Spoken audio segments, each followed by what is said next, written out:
जालन्यामध्ये उपमुख्यमंत्री एकनाथ शिंदे यांच्या उपस्थितीमध्ये विविध पदाधिकाऱ्यांचा पक्षप्रवेश होतोय। आपल्यासोबत काही महाविकास आघाडीचे नेते आहेत। काय सांगाल दादा, आज महाविकास आघाडीच्या काही नेत्यांचा शिंदे सेनेमध्ये प्रवेश होतोय।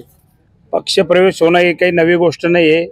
हे जेव्हापासून इथं भाजपाचं सरकार महाराष्ट्रामध्ये आलं तेव्हापासून पक्ष फोडणे, नेते फोडणे आणि पक्षप्रवेश करणे इतलाच कार्यक्रम चालू आहे। परंतु जर हे सत्य असेल तर लोकसभेचा निकाल आपण डोळ्यासमोर ठेवला पाहिजे। मतदार आणि शेतकरी या सरकारमुळे त्रस्त असल्या कारणाने यांनी कितीही नेते घेतले तर नेते जातात, मतदार आणि कार्यकर्ते जागेवर आहे असं माझं मत आहे। बरे, नेत्यांनाच का पक्षप्रवेश करावा लागतो, काय कारण? आज काय झालेलं आहे, महाराष्ट्रामध्ये एकूण भारताचं चित्र अतिशय विदारक आहे। लोकशाहीला हे घातक आहे आणि लोकशाही मूल्ये पायंदळी तोडवल्या जात आहेत। कारण असं कधीही झालं नव्हतं। आज ज्या 70 वर्षात वेगवेगळ्या पक्षाचे सरकार आले, एका कोण्या पक्षात सरकार राहिलं असं नाही, परंतु त्यांनी ज्या जपून ठेवलेल्या प्रॉपर्ट्या आणि त्यांनी जे जपून ठेवलेले मोक्याचे भूखंड विकायचे, पक्षाला निधी द्यायचा, त्यातून पक्ष उभा करतात, पक्षातून परत लोकांना विकत घ्यायचं। हे काही नेत्यांचा प्रवेश त्याला काही त्रास झाला म्हणून नाही, केवळ त्यांना विकत घ्यायचं आणि पदाचे आमिष दाखवायचे, एवढाच हा या सरकारचा कार्यक्रम आहे।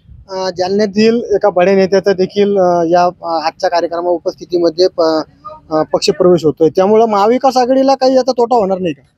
ते काही त्यांच्या वागणुकीवरून आम्हाला विधानसभेतच त्यांचे लक्षणं लक्षात आले होते की हे कुठेतरी गोलमोल आहे म्हणून, आणि त्यांच्या तडजोडी त्या लक्षात येत होत्या त्यांच्या भाषणातून, त्यांच्या बोलण्यातून, त्यांच्या राहण्यातून।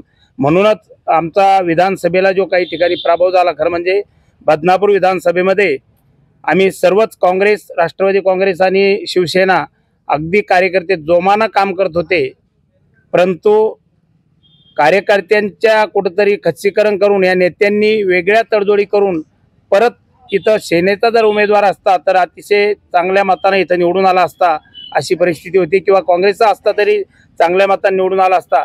परंतु बार राष्ट्रवादीची ताकद खूप चांगली आहे, परंतु उमेदवार कमकुवत असल्या कारणानं, उमेदवाराचा सतत तोच चेहरा असल्या कारणानं मतदारांनी आम्हाला नाकारलं।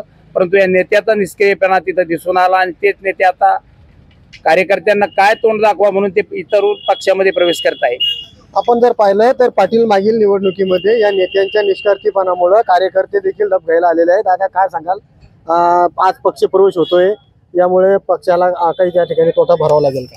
तोटा तर काही भरावा लागला नाही, पण कार्यकर्ते अजून जोमानं कामाला लागेल महाविकास आघाडीचे, कोणी कुठेही गेलं तरी पण। नक्कीच महाविकास आघाडीचे कुठल्याही नेत्यानं कुठेही प्रवेश केला तरी कार्यकर्ते जोमानं कामाला लागणार असल्याचं बोलले जाते। आपल्यासोबत शिंदे सेनेचे कामगार जिल्हाध्यक्ष आहे, आपण त्यांच्याकडनं पण जाणूया। दादा, काय सांगाल, तुमच्या पक्षामध्ये आज महाविकास आघाडीच्या काही बड्या नेत्यांचा जाहीर पक्षप्रवेश होतो? सर्वप्रथम आपल्या माध्यमातून मी ज्या लोकांचा पक्षप्रवेश होतोय या सर्वांचं या ठिकाणी शिवसेना, श्रमिक कामगार, राष्ट्रीय कामगार सेना या वतीने त्या सर्वांचं अभिनंदन करतो आणि त्यांना खूप खूप शुभेच्छा देतो। आणि विशेष म्हणजे मला असं सांगावंसं वाटेल की माननीय एकनाथ शिंदे साहेबांच्या नेतृत्वाखाली या राज्यामध्ये वेगवेगळ्या प्रकारचे विविध विकास कामं आणि त्यांचा जो कामाचा सपाटा आहे तो पाहून सर्वपक्षीय लोकांना एकनाथ शिंदे साहेबांच्या नेतृत्वाखाली काम करण्याची इच्छा झालेली आहे, म्हणून हे सर्व लोक प्रवेश करतात असं माझं मला स्वतः वाटतं। काय रूपरेषा असणार आहे आज पक्षप्रवेशाचं?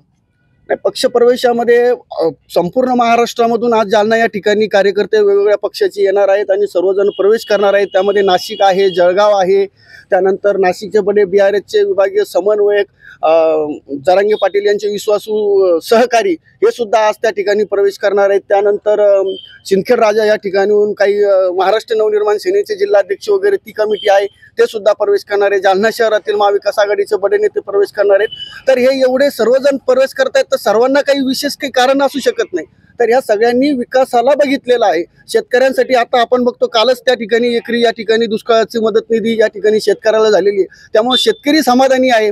लाडक्या बहिणी असेल, लाडक्या भाऊ असेल, सगळे समाधानी आहे। आणि त्यामुळे हा ओघ जो आहे हा विशेष करून शिवसेना शिंदे साहेबांच्या नेतृत्वाखाली प्रवेश करण्याचा सपाटा हा महाराष्ट्रभर चालू आहे। आणि सर्वसामान्य माणसाला शिंदे साहेबांचा चेहरा हा आश्वासक आणि एकदम प्रामाणिक, स्वच्छ असा वाटतो, म्हणून एवढ्या मोठ्या प्रमाणात पक्षप्रवेश होत आहे। मग हे ज्या शेतकऱ्यांना दिलेल्या ज्या सोयी सुविधा आहे किंवा मग लाडकी बहीण आहे, यामुळे पक्षप्रवेश होतोय की होऊ घातलेल्या निवडणुकीच्या पार्श्वभूमीवर पक्षप्रवेश होतोय? नाही, निवडणुका तर आहेतच, निवडणुकाचं कारण आहेच आहे, परंतु निवडणुका लढत असताना आपण बघतो की आपल्याला जनतेसमोर जावं लागतं आणि जनतेला मतदान मागत असताना आपला जो अजेंडा आहे तो सांगावा लागतो. तर महाविकास आघाडी असेल किंवा विरोधी पक्ष असेल यांच्याकडे कसल्याच प्रकारचा अजेंडा नाही आणि विरोध करण्यासाठी काही उरलेलं नाही. त्यामुळे त्यांच्याकडे मतदान मागायला कसं जाणार? म्हणून या ठिकाणी जे काम केलेलं आहे आमच्या सरकारने तर ते दाखवण्यासाठी भरपूर काही असल्यामुळं, विरोध करायला जागा नसल्यामुळं हे सर्व लोक प्रवेश करतात.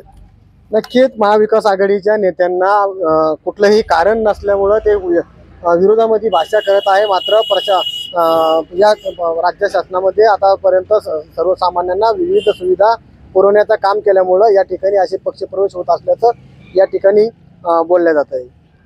story.com साठी सोनाजी दोगदंडे, जालना. Gracias.